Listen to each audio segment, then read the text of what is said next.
Okay, let's look at an example of backpropagation. Recall from our introductory example that the output from the first pass through the network was 0.8750. So that was way back when we looked at that simple example, and the output of the whole thing was 0.8750. Remember, we're talking about this, not that.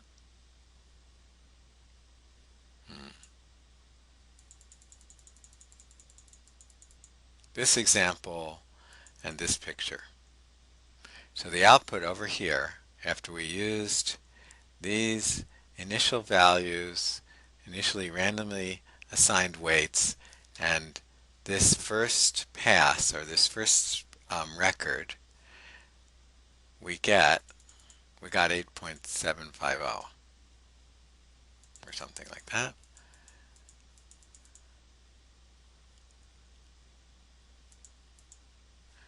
Okay, so recall that it was 8.750 for the output. Assume that the actual value of the target attribute is actual equals 0.8, and that we will use a learning rate of eta equals 0.01.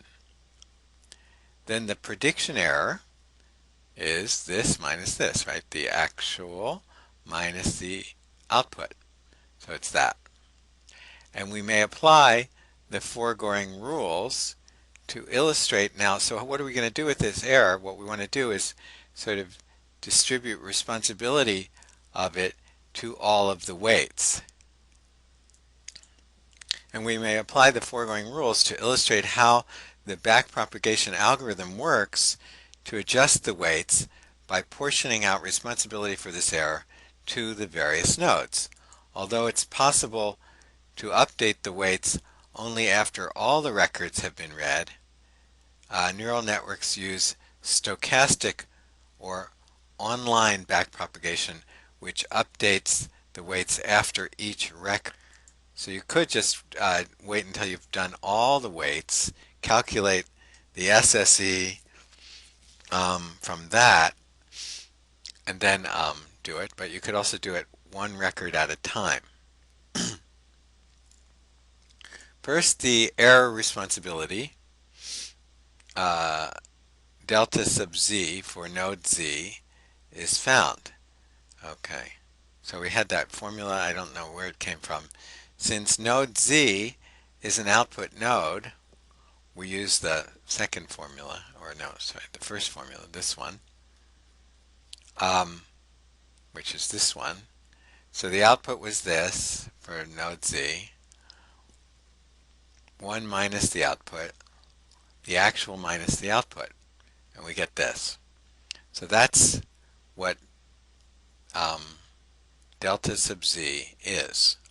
And then we're going to use delta sub z here. Here's delta sub j, and we take these other parts, and that's going to tell us how to adjust each of the weights. Maybe. Okay, let's see. We now adjust the constant weight, w sub 0 z. Where is that? So going back to this picture, remember we said we had only 3 inputs, but we had, in our list, we had an extra weight, w sub 0, as well, here. I'm sorry, we had x sub 0 and w sub 0 as well, even though we only had 3 inputs, only these 3. And actually, if you look at this, so we have a w sub 0 input into A, a w sub 0 input into B. So we have like another node here, which we call w sub 0, which isn't part of the data. It's just a constant. Doesn't depend on the data. And so we input it into A, we input it into B, and we do the same thing at this level. We have another constant here, which we call w sub 0a. And that, w sub 0 z. over here. So you'll see here, W sub 0 Z. Okay, that's another one, another extra weight that doesn't depend on what's happening here. Okay, so that's what that is. And you can see it here as well. We have a W sub 0 Z as well as the WAZ and the WBZ. This is the weight associated with going from node A to Z and from B to Z. Those were the only nodes that went into Z, but we also have this constant, okay, as well. Okay, so they say we may now adjust the constant weight W sub 0 Z, which transmits an input of 1, using the backpropagation rules as follows. So this is what this weight should be, because we know this, and we decided on eta, and x is just 1 for this case. Remember, we use the convention of assigning that to be 1.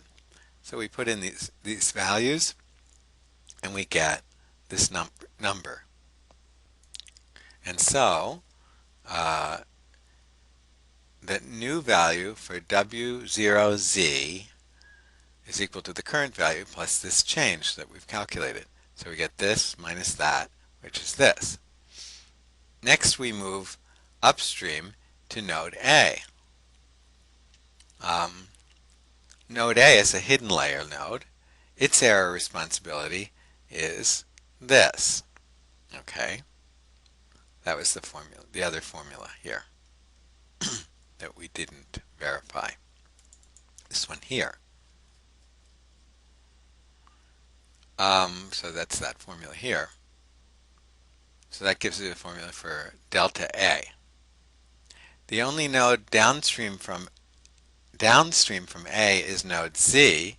The weight associated with this connection is WAZ, which was 0.9, and the error responsibility at node Z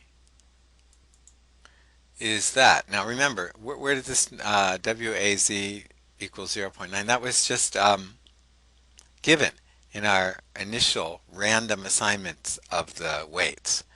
Okay? And the error responsibility at node Z is this. We just figured that out up above here. The error responsibility, which is delta Z, we figured it out, was this. So we're using that here. So the error responsibility, where's that? Here, is this. So that delta A, we have to use the formula for delta A, which is, again, here, right? And so that delta A is going to be, using that formula, we get this. We may now update weight AZ using the backpropagation rules as follows. So we're using this formula. What is this formula again? Go back to that other page to figure out what delta WAZ is, what the change in that particular weight WAZ should be. Go back to here. Go back to here. No. Here. It's supposed the change is eta this times this, which is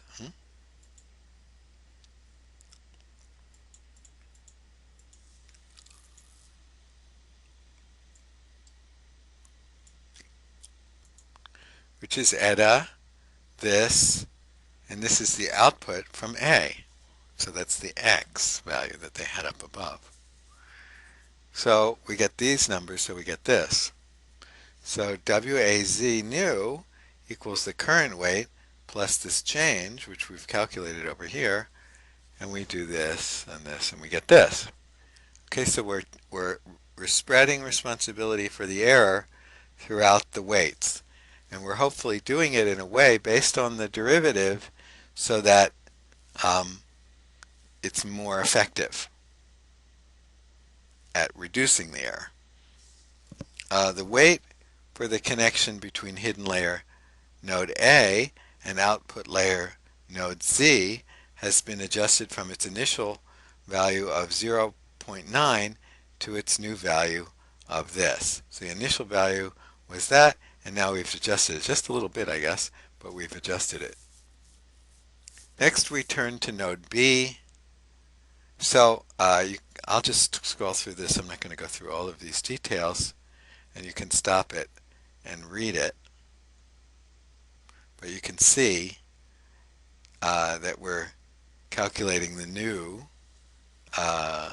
this weight, and then we move upstream to the connections being used as inputs to node A, and we keep doing the same thing. I'm going to let you read through this if you want to read through it.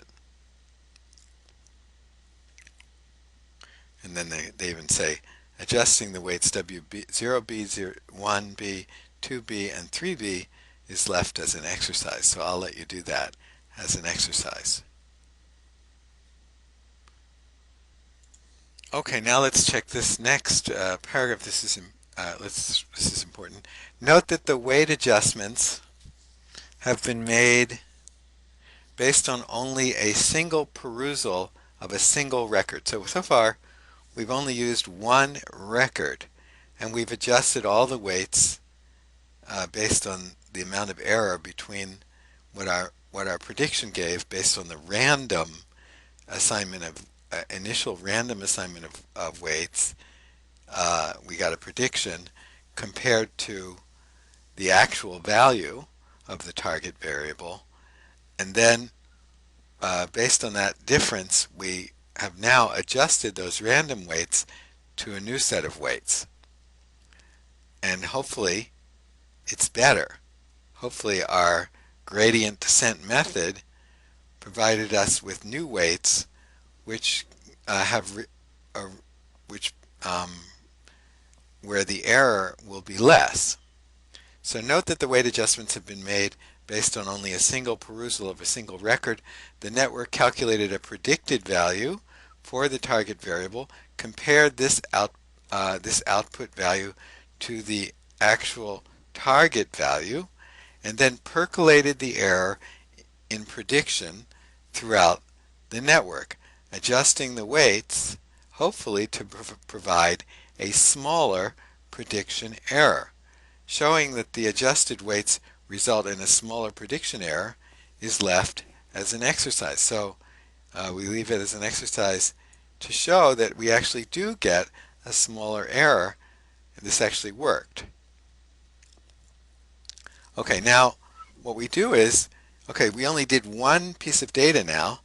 What we're going to do is run through this, let the computer run through this for all 10,000 pieces of data, each time adjusting the weights, hopefully getting a better and better set of weights, or we could say a better and better model.